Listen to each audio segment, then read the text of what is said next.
ओम सभी मित्रों को सादर नमस्ते जी। मैं बैठा हूँ आज अपने ही गांव में यहाँ पर, और ये आप देख रहे हैं ये तैयारियाँ चल रही हैं अभी दीपावली की। ये दीपक बनाए जा रहे हैं और मटके अभी हम दिखाएंगे आपको। बाहर मटके भी बनाए गए हैं और ये इसको यहाँ पे डब्बू कहते हैं, वैसे ये गिलास है। तो ये सारी दीपावली की तैयारियाँ चल रही हैं अभी। आपको लग रहा होगा कि ये इनका हमेशा का काम है। तो आप ये काम कब कब करते हैं, मतलब ये कितने दिनों तक चलता है ये त्योहार के टाइम पे बनावत है बस, केवल त्योहार के समय पे? बस फिर को ना लेते तो कोई लेता ही नहीं है, त्योहार पे बिक जाता है ये। त्योहार पे करते हैं, दीपावली पे। और उसके बाद ज़्यादा बना लिया तो कोई लेगा ही नहीं? कोई नहीं, धरे ही रहेंगे। तो केवल दीपावली साल में एक बार बस? एक बार बस। अच्छा, तो ये शादी वादी में पहले वो ले जाते थे अपने यहाँ, वो चोरी ले जाते थे। अभी ले जाते हैं? अब नहीं ले जाते। अब नहीं ले जाते। पता है क्यों नहीं ले जाते? क्योंकि अभी वो लेटेस्ट आ गया है। उसको स्टील की वो बोलते हैं, कलश होते हैं ना, वो रख लेते। तो अब स्टील के, तो स्टील वाली जो कंपनी है वो उसने एक आइटम और दे दिया है, तो वो शादी में भी अपन ने घुसेड़ लिया। तो इनका सारा व्यापार अपन ने चौपट करके रख दिया है।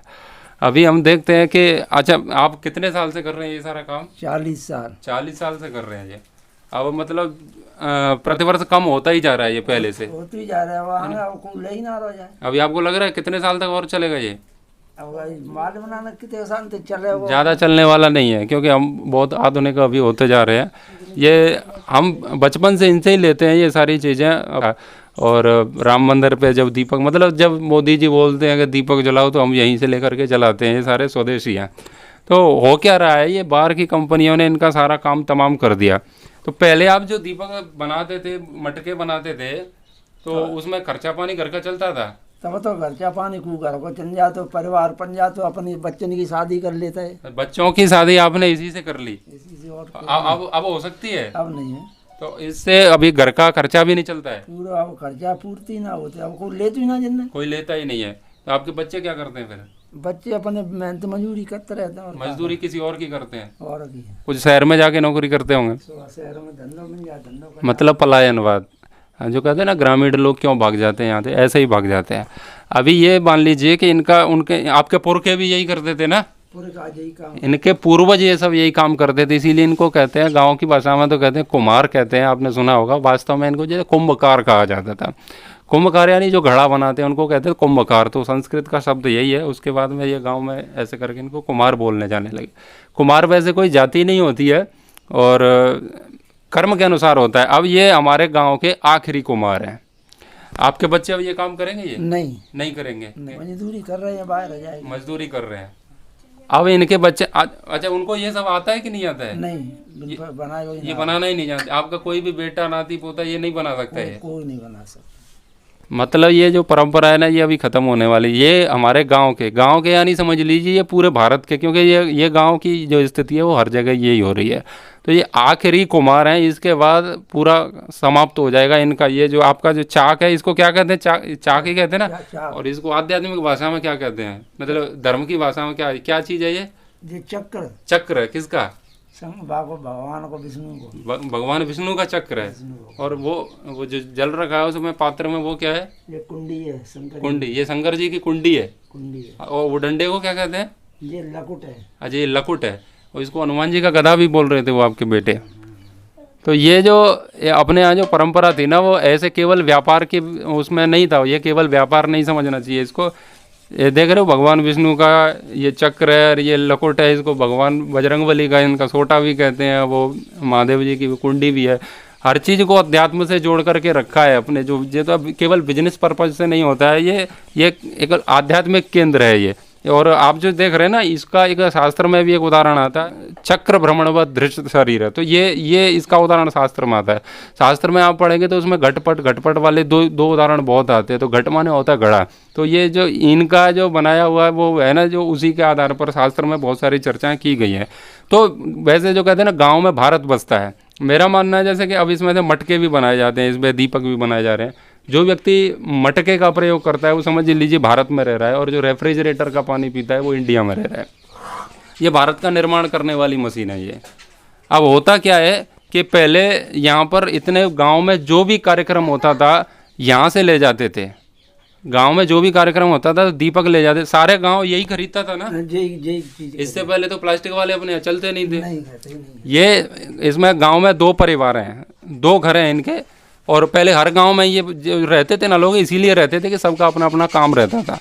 अब ये 2 परिवार हैं, इनका पूरा रोजगार खत्म कर दिया। यह समझ लीजिए कि ये आईसीयू में इनका व्यापार रखा हुआ है, पूरा वेंटिलेटर कहते हैं उसे, वहाँ पर अब ये खत्म है। ये आखिरी जो बन रहे हैं, ये लोग पलायन कर रहे हैं और भारत से इंडिया की ओर अग्रसर हो रहे हैं, अर्थात गांव से शहर की ओर। शहर हैं वो, उनको आप इंडिया कह सकते हो, और गाँव है उसमें आज भी भारत बसता है। ये अंत हो रहा है, ये कुछ ज़्यादा दिनों तक चलने वाली नहीं है।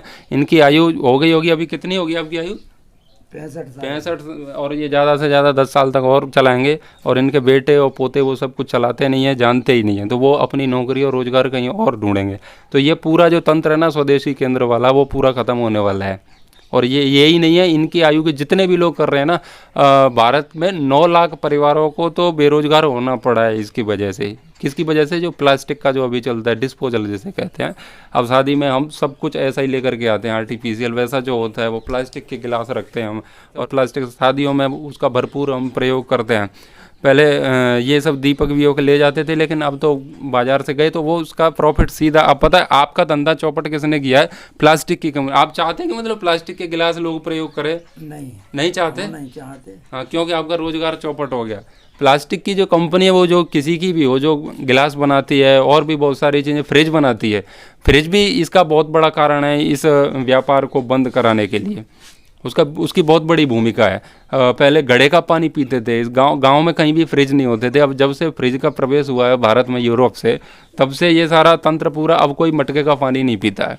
तो आपसे निवेदन है कि रेफ्रिजरेटर का पानी ना पिए, तो इन लोगों को थोड़ा रोजगार मिलेगा। बहुत सारी ऐसी कंपनी आ गई हैं जो, और ऐसी कौन सी चीज़ है मतलब जो बनाते थे वो अब आजकल आपको बनानी ही नहीं चाहिए, मतलब बाजार से लोग ले आते हैं। सुराही बनावते, सुराही बनाते थे वो, अब उसकी आवश्यकता ही नहीं है। और सुराही बनावते, मटका बनावते। मटका तो फ्रिज ने जगह ले ली उसकी, और तो बस यही काम। हाँ, सही है। वो क्या करता है, दही पीते थे पहले, जब विवाह होता था ना, विवाह में वो मिलता था तो उसमें दही मिलता था, तो वो उसको वो बोलते थे, क्या बोलते उसे? सरैया बोलते हैं यहाँ की भाषा में। तो उसमें मतलब वो ठंडा करके उसे पीते थे। अब तो है ही नहीं, अब तो आजकल वो दोने पत्तल और पता नहीं क्या क्या चल गया है, तो वो भी सारा तंत्र खत्म हो गया है। तो स्वदेशी केंद्र। और एक बात और आपको बताने देना चाहता हूँ, लोग पूछते हैं कि स्वदेशी का काम कर रहे हैं स्वामी रामदेव जी, तो स्वामी रामदेव जी का स्वदेशी वाला और राजीव दीक्षित जी का स्वदेशी वाला, जो उनका जो विचारधारा थी वो एकदम विपरीत हो गई है, एकदम अलग है। स्वदेशी जैसे स्वामी रामदेव जी पतंजलि से कमा करके वो ये शिक्षा के क्षेत्र में जितना लगा रहे हैं वो अच्छी बात है, उसका हम समर्थन करते हैं और करना चाहिए, और वो जो कर रहे हैं वो अच्छा है। लेकिन जो स्वामी रामदेव जी के साथ जो आपने देखा होगा राजीव दीक्षित जी, वो जो जिसकी बात करते थे वो वाला केंद्र, ये वो इसी की बात करते थे। उन्होंने बात की है वो गांधी वाली बात की है, जो चरखा गांधी का था ना, वो कहते हैं कि चरखे से आज़ादी चरखे से नहीं आती, वो तुम सब जानते हो। अंग्रेज को उससे वो कोई शस्त्र नहीं है कि उससे उनकी छाती फट जाएगी और वो भाग जाएंगे भारत छोड़ के। वो ये था कि चरखा चलेगा, यानी कि स्वदेशी का प्रतीक था वो। भारत में गांव-गांव में वस्त्र बनेंगे, तो जो अंग्रेज़ों की जो कंपनियां थी वो ढीली होंगी, उनकी जेब खाली हो जाएगी, क्योंकि हम उनको पैसा नहीं देंगे तो भाग जाएंगे। अर्थ नहीं होता है वहाँ से, धर्म और सब कुछ उनकी सत्ता परास्त हो जाती है, ये नियम है। तो अब यह क्या है, इन लोगों को गरीब कर दिया पूरा, ये सारा तंत्र खत्म कर दिया। राजीव दीक्षित जी जो कहते थे वो यही कहते थे कि गाँव में ये सारा तंत्र होना चाहिए। स्वामी रामदेव जी का क्या चल रहा है कि वो कंपनी जो भी बनाती है वो तो फैक्ट्री की तरह, वो तो जैसे और लोग बनाते हैं वैसे ही बनाते हैं, बस इतना सा है, वो पैसा विदेश में नहीं भेजते और बहुत सारी चीज़ें आप जानते हैं, तो बस वो इतना नहीं करते हैं, वो ठीक है वहाँ तक। लेकिन राजीव दीक्षित जी ने कहा है वो गाँव में मतलब आत्मनिर्भर भारत की जो बात है ना, कि अब मोदी जी ने नारा लगाया था, वो यही है। अब गाँव में क्या होगा, अब जैसे गाँव से ही हम ये सारी चीज़ खरीदें, तो इसके लिए प्लास्टिक का गिलास हमें निषेध करना पड़ेगा। अगर उसको लेने जाएंगे तो शहर में जाना पड़ेगा, फिर शहर में भी वहाँ नहीं बनते, वो कहीं और बनते हैं, तो वो पूरा जो तंत्र है वो ट्रक से भर के लाएंगे, तो उसके लिए डीजल पेट्रोल भी अलग से लगता है, उसके लिए फिर टैक्सेशन सिस्टम है वो बहुत सारा बढ़ जाता है उसमें। तो ये सारे तंत्र ही खत्म हो जाएगा, हम यहीं से खरीदेंगे तो जितना भी टैक्स का जो तंत्र है, और प्लास्टिक, और असली बात एक चीज़ और एक और है, ये स्वास्थ्य से जुड़ी हुई चीज़ है। मटके का पानी पियेंगे तो दांत और आंत दोनों सही रहते हैं, और जो फ्रिज का पानी पीते हैं वो दांत और आंत दोनों खराब करते हैं। तो खराब करने वाली चीज़ हम घर पे लेकर के आ गए, और हमने अपने ही लोगों को लात मारी है। मतलब जो यूरोप से जो कंपनियां आई, उनके जो भी उनके CEO हों, फलाने ढिमाने, जो भी उनके मालिक हों, तो उनको हमने धनपति बनाया, करोड़पति बनाया, और इनको राखपति भी नहीं छोड़ा। पहले जो आपका जो काम है ना वो राख से भी तो चलता है ना, गड़े बड़े में, वो भी नहीं बचे। अब इनके पास वो राख भी नहीं बची है। अब इतने लोगों को, अब ये देखो इनके बेटे इधर आओ, ये हाँ नाती है, क्या नाम है तुम्हारा? गिरिराज। आ रहा है इनका, आ रहा है कि नहीं? ये गिरिराज है, ठीक है। आपको ये बनाना आता है? नहीं आता। क्यों नहीं सीखा? आता ही नहीं बनाना। हाँ तो मतलब सीखा आपने, आवश्यकता ही नहीं है। क्या करते हो आप? कुछ नहीं, घर ही है वो। क्या अभी घर है, मतलब वैसे नौकरी करने जाते हो कहीं? अब ये हैं, ये इनके वंशज हैं, यानी कि ये खत्म है पूरी प्रॉपर्टी। अब ये यहाँ से जा कर के बैठ जाओ तो शूद्र ही बनेंगे, ये दूसरे की सेवा करेंगे, ये स्वयं का व्यापार है, ये वैश्य में आएगा। तो ये क्या होता है कि ये पूरा तंत्र पूरा खत्म होने वाला है। और दीपावली पर आप जाओगे और वो फुलझड़ियाँ लेकर के आओगे, प्लास्टिक के वो सब लेकर। आजकल दीपक भी लोगों को उल्लू बनाने के लिए आ गए हैं बाजार में, पीओपी के उसमें बना करके रख देते हैं, आपको दिखते हैं वो मिट्टी जैसे, वास्तव में वो वैसे होते नहीं है। और वो पुताई करके डिजाइन कर देते हैं ना, वो उसको कहते हैं हिरण्मयेन पात्रेण सत्यस्य अपिहितं मुखम। वेद में इसे कहते हैं सत्य का मुख चमकीली वस्तुओं से ढका होता है। तो आपको इतना आकर्षक बना करके वो दीपक दिए जाएंगे पीओपी वाले, और पता नहीं क्या क्या, उसको भी वैसे ही लोग बनाते हैं। अच्छा है कि हम गाँव के दीपक खरीदें, गाँव के लोगों से हम खरीदें। तो दीपावली आ रही है तो चाइना ही नहीं, चाइना और जितनी भी कंपनियां कुछ भी बेचती हैं, मैं तो कहता हूं चाइना नहीं, भारत के भी यदि कोई व्यक्ति व्यापारी ऐसा कुछ बनाते हैं जो प्लास्टिक का हो, आर्टिफिशियल हो, वो सब प्रयोग करने की आवश्यकता नहीं है। यदि आप गांव में हैं तो गांव में ऐसे दीपक, और बाज़ार में है तो वहाँ भी आपको शहर में कहीं ना कहीं मिल ही जाते हैं ऐसे।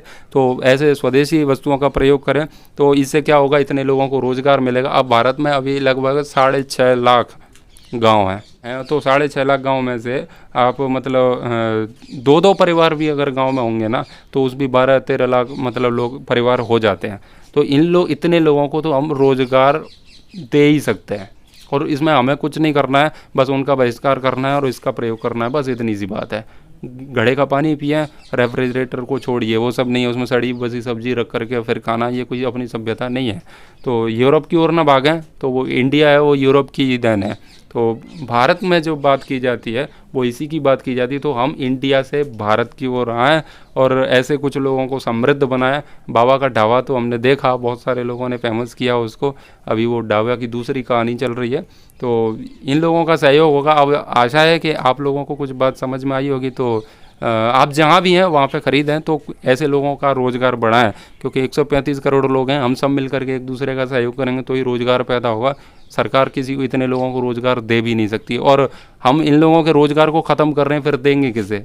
ये फिर यहाँ से जा कर के क्या करेंगे, ये बड़ी बड़ी कंपनियाँ उनके नौकरी करेंगे, उनकी सेवा करेंगे, फिर वो 100 रुपये में इनको सारे दिन घिसेंगे।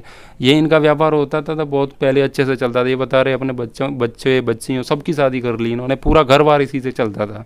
खेती किसानी नहीं करते थे, इनका यही काम होता था, और पूरा परिवार इनका बहुत समृद्ध था। और आज बिल्कुल भुखमरी जैसी कगार है, मतलब यही है, इनके जो दादाजी हैं बस ये काम करते हैं, बाकी इनके बेटे तो अब किसी की सेवा करनी है इनको। तो ये पूरा तंत्र हमने ख़त्म कर दिया है। तो आपसे पुनः विनम्र निवेदन है कि हम इस बात को समझें और आत्मनिर्भर भारत का पुनर्निर्माण करें, क्योंकि यही असली तंत्र है जिससे भारत विश्वगुरु था। भारत का जो व्यापार था, अर्थव्यवस्था थी, वो इसीलिए थी क्योंकि गांव में बनी वस्तुओं का ही हम प्रयोग करें और लोगों को प्रेरित करें। तेल भी लोग प्रयोग करते थे, तो गाँव में एक तेल ही होता था, उससे वो सारी चीज़ें लेते थे। तो अब वो भी पूरा, अब तो एक सरकार एक ऐसा ड्राफ्ट बना लिया उन्होंने, अभी वो शायद कानून बना दें उसको, कि अभी वो तेल आएगा, वो भी ये जो कोल्हू चलते हैं अभी भी शहर में, वो भी बंद होंगे, कंपनियां ही तेल बेचेंगी। तो जो किसान है वो अपनी सरसों का तेल बना करके भी वो नहीं पी सकता है, सरसों पूरी उनको बेचो, फिर वो घुमा फिरा करके उसको अपनी कंपनियों के द्वारा हमें तेल प्रोवाइड करेंगे। तो रोज़गार थोड़ा बहुत है उसको भी छीन लेंगे, साथ में स्वास्थ्य भी छीन लेंगे।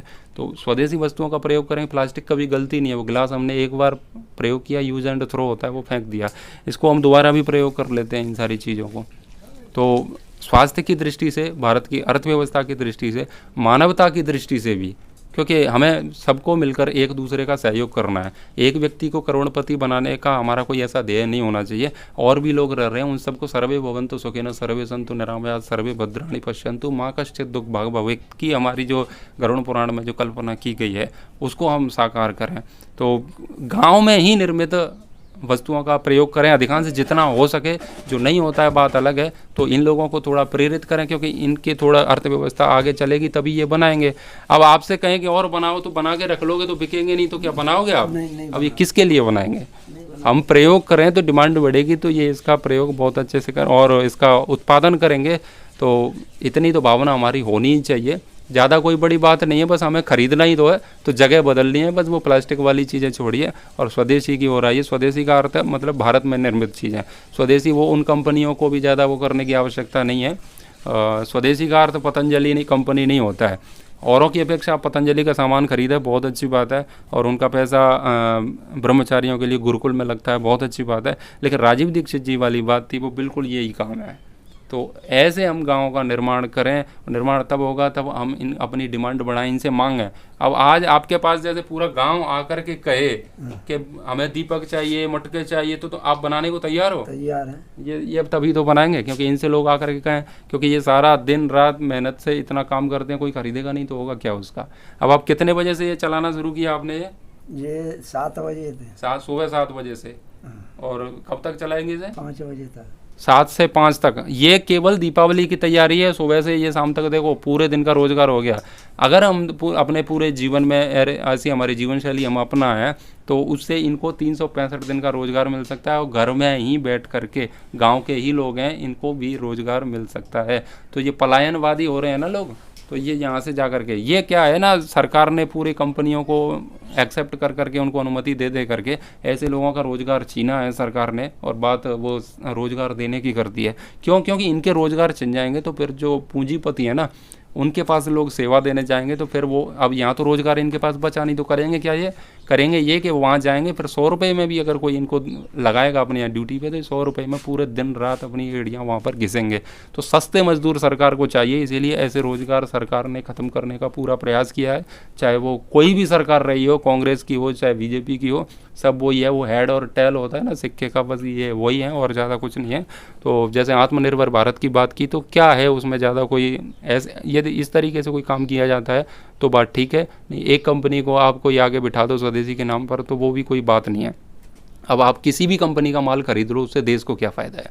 इनसे खरीदेंगे तो इनको रोज़गार मिल रहा है, गांव समृद्ध होगा, और गांव समृद्ध होगा तो भारत बचेगा, नहीं तो इंडिया होने वाला है, और इंडिया यूरोप हो गया तो उसके बाद अपनी संस्कृति का कोई महत्व ही नहीं है। और आपके जो रोज़गार है ना, वो प्लास्टिक की कंपनी के चला रहे हैं हम, या जो कुछ भी चला रहे हैं, उसमें अध्यात्म से कोई लेना देना नहीं है। अब ये पता है मेरे, आप कुछ पढ़ते भी हैं यहाँ पर, मतलब कोई सारी चीज़ें? गीता पढ़ते हैं। गीता पढ़ते हैं। आप मुझे बता सकते हैं कोई भी कि प्लास्टिक की कोई कंपनी कहीं बना रही हो, रेफ्रिजरेटर बनाने वाला मालिक या कहीं भी गीता पढ़ता हो? कल्पना भी नहीं कर सकते। यहाँ पर रखी है आपके पास? हाँ, कहाँ है? उधर ही ले गई छोटू, लेके आओ उसे। ऊपर जरी डाला है। मतलब आपको दुख नहीं होता है, आपका ये रोजगार छिन रहा है, आपको दुख नहीं होता है? दुख होता पर अपन बस तो काते बंद कर सकते। हाँ, पराधीन सपने सुख नाही, वो तुलसीदास जी कह गए। तो ये अब देखो, जी नहीं, और दूसरी एक और है, देखो लाओ, ये गीता है अलग टीका की, तो ये है देखो श्रीमद् भगवत गीता। ये इनका पुराना ग्रंथ लग रहा है मेरे को, ये बहुत पुराना है, जब लगभग फट चुका है ऐसा है। आप रोज पढ़ते हैं ये? रोज पढ़ते हैं। रोज ये गीता का स्वाध्याय करते हैं। देखिए अलग अलग टीकाएं हैं इनके पास, तो अध्यात्म से जुड़े हैं, इसीलिए ये रो नहीं रहे। कंपनी वाले रोते हैं, वो आत्महत्या करते हैं, इनका रोजगार चल रहा है तब भी देखो मुस्कुरा रहे हैं, जैसा भी है वो कर रहे हैं अपना काम। तो आध्यात्म का एक बड़ा केंद्र है। तो आप देख रहे हो ना, भारत में व्यक्ति रोजगार भी कर रहा है ना, वो थोड़ा बहुत भी सेवा कर रहा है, वो अध्यात्म से जुड़ा हुआ है। ये आज भी कहते हैं इसको, ये भगवान विष्णु का चक्र है, वो महादेव जी का वो है, क्या कहते हैं, कुंडी है ये, और वो हनुमान जी का सोटा है, लखुट कहते हैं, लखुट है। अच्छा, ये धागे के बारे में बताओ, जिस धागे से आप काटते हैं, ये क्या है? जनेऊ को डोरा दो शंकर जी ने। अच्छा, शंकर जी ने दिया ये? हाँ, ब्रह्मा। अच्छा, ब्रह्मा जी ने दिया है। ब्रह्मा जी। अच्छा, ये आप मुझे कितने रुपए में दे सकते हैं? आप दे ना सके। नहीं देंगे? नहीं। क्यों? नहीं, ये हमारी परंपरा में चली आई, ये देता ना है। कि मतलब कितने रुपए तक दे दोगे अगर मैं आपको इसका 1000 दे दूं, 2000? 50,000 तक हो नहीं। 50,000 में भी नहीं मिलेगा? क्यों? नहीं, ये देता ना है। अच्छा, देते ही नहीं है? क्यों नहीं देते हैं? ये हमारे पूरे करना ही है। ये इनके पूर्वजों की निशानी है। मतलब ये धागा है ना, वो मुझे ये उसे दे काटते हैं ना, ये देखो अभी धागे से इसको काटा, तो ये धागा है कुछ नहीं है इसमें, लेकिन ये धागा है ना इनके पूर्वजों की निशानी है। मतलब ये इनका जो कुंजी है एक, मतलब एक पूरा ये प्रतीक है कि ये लो धागा और अपना व्यापार ये बेटा चलाते रहना। तो ये चीज़ भी मतलब भावना से भी कितनी जुड़ी हुई है। मतलब 50,000 में भी ये देने को तैयार नहीं है। तो इनको इससे इतना राग है कहें, उसे प्रेम कहें, लगाव कहें, जो भी है। लेकिन एक सच्चाई मैं आपको बता देना चाहता हूँ, इनके जाने के बाद ये धागा किसी कचरे के डब्बे में या कहीं नाली में बह रहा होगा। सही है कि गलत है? सही है, सही है ना? है। आपके जाने के बाद इसका क्या होने वाला है? कोई नहीं जाओगे, प्रयोग करोगे, कोई प्रयोग ही नहीं है। साल 2 साल 4 साल तक ये रख भी लेंगे वो, बस अपने पास इनके बेटे। उसके बाद पता नहीं है क्या होने वाला है। ये ज़मीन में गड़ जाएगा कहीं ना कहीं, गड़ जाएगा, है ना, कहीं ना कहीं लगा देंगे इसको। और ये जितने भी यंत्र तंत्र दिख रहे हैं ना ये बने हुए, सारा गायब होने वाला है। ये लकुट पकुट जितनी भी चीज़ें हैं वो यहाँ से गायब हो जाएंगी। उसके बाद में इन्हीं के घर में ये सारा जीवन, ये दीपक बनाते बनाते, मटके बनाते नहीं, इसी घर में इस कोने में किसी दिन रेफ्रिजरेटर रखा होगा और इनके बेटे इसका पानी पी रहे होंगे और उनका टैग होगा। उनसे कोई पूछेंगे तो वो कहेंगे कि हम कुम्हार हैं, तो वो झूठ होगा, क्योंकि वो कुम्हार नहीं है। कुंभकार वही होता है जो मिट्टी के घड़े बनाता है। तो इनके ही घर में रेफ्रिजरेटर आने वाला है ये। और जिस धागे से इनको इतना प्रेम है, ये 50,000 में नहीं दे रहे हैं, वो किसी दिन कचरे में मिलेगा। सोचिए क्या होने वाला है। तो इनकी भावनाओं का कोई सम्मान नहीं है, कोई व्यवस्था नहीं, क्योंकि इनके बच्चों को दिख रहा है, क्योंकि यहाँ के लोग खरीदते नहीं तो वो बेचारे बनाएंगे क्या। तो इससे अच्छा वो बाहर ही नौकरी कर लेते हैं। तो ये पूरी परंपराओं को हमने ध्वस्त किया है। तो अच्छा है हम ऐसे लोगों से जुड़ें जो अध्यात्म से भी जुड़े हैं और पूर्ण स्वदेशी, और इसमें कोई मिलावट नहीं है, कोई प्रदूषण नहीं। अब देखिए ये चाक चल रहा है और दीपक बन रहे हैं, इसमें कोई प्रदूषण वाली कोई बात ही नहीं है। और भी इसमें कोई मिलावट नहीं है, एकदम मिट्टी है, इसमें पीओपी वाली कोई बात कुछ भी नहीं है। तो हस्त निर्मित, स्वनिर्मित ऐसी वस्तुओं का प्रयोग करें जहाँ तक हो सके। तो दीपावली आ रही है तो अपने घर तो रोशन होंगे ही, अच्छा हो कि ऐसे लोगों के घर भी रोशन हो, क्योंकि इनसे कुछ खरीदेंगे तो इनके घर में भी दीपावली अच्छे से मनेगी। तो हमारी तो वही वसुधैव कुटुंबकम वाली भावना है, उदार चरिता नाम तो वसुधैव कुटुंबकम। तो सब अपना परिवार है, सब मिलकर के एक दूसरे के साथ सहयोग करें। परिवार वो भी है हमारा जो प्लास्टिक वाले हैं, लेकिन वो गलत दे रहे हैं वो चीज़ें, वो स्वास्थ्य के लिए हानिकारक और अर्थव्यवस्था को चौपट करने वाली चीज़ है। इसीलिए उनका हमें प्रयोग नहीं करना चाहिए। लोगों को प्रेरित करें कि वो ऐसी वस्तुओं का ज़्यादा से ज़्यादा अपने जीवन में प्रयोग करें। घर में भी रोज़ वो आजकल वो भी आ गई है, वो लाइट लगा देते हैं, वो बस वो ऐसा लगेगा कि दीप प्रज्वलित हो रहा है, वो बिजली का होता है, वो दुकानों में उसमें रख लेते हैं ना। तो अच्छा है कि ये रखें ये दीपक, तो इससे भी बहुत इनका व्यापार बढ़ेगा। तो आशा है आपको मेरी बात स्पष्ट हुई होगी। तो दिवाली आ रही है, अभी कुछ ही दिन बचे हैं, तो हम स्वदेशी वस्तुओं का प्रयोग करें। और तो आप कुछ कहना चाहोगे, लोगों से निवेदन करना चाहेंगे जो लोग आपको देख रहे हैं अभी, तो उनसे आप क्या निवेदन करना चाहें? आपकी क्या इच्छा है? हमारी इच्छा यही है कि हमारा रोजगार बढ़े। आप रोजगार बढ़े, आपका ये चाहते हैं? हाँ, रोजगार बढ़े, मजदूरी बच्चा आई तब तो नहीं यहाँ जेल जाए भी उसी के जाने रोजगार बढ़े हुआ हमारा तो। अच्छा, ये चाह रहे हैं कि इनका रोजगार बढ़े, लोग इनसे डिमांड रखें ये अपने दीपक ज़्यादा से ज़्यादा बेच सकें। क्यों? क्योंकि ताकि इनके बेटे घर से बाहर ना जाएं, क्योंकि बाहर जाने में बहुत खतरा है। बाहर रहते हो तो वो नाले वाला पानी पीते हो, वही आता है फिल्टर होकर के, तो एक तो वही है। और सड़ी गली सब्जियां जाने कितने दिन की मिलती हैं, बिजली का भी बिल आप सब जो लोग शहर में रहते हैं वो समझ सकते हैं। तो स्वास्थ्य भी खराब होता है वहाँ पे, और घर से भी दूरी होती है। पत्नी घर पे रहती है, पति बाहर रहता है, तो पूरा सिस्टम ही पूरा ख़राब कर रखा है हमने। तो अच्छा है इनकी भावनाओं का हम सम्मान करें। आप सभी के सामने मैंने कुछ थोड़ी सी बात आपके समक्ष प्रस्तुत की। आपको आशा है समझ तो आएगी, और समझ आने से बात नहीं बनेगी, थोड़ा सा इसे अपने जीवन में धारण करने का प्रयास करें। आप सभी ने मेरी बात को सुना, आप सभी का बहुत बहुत धन्यवाद। ओम शम।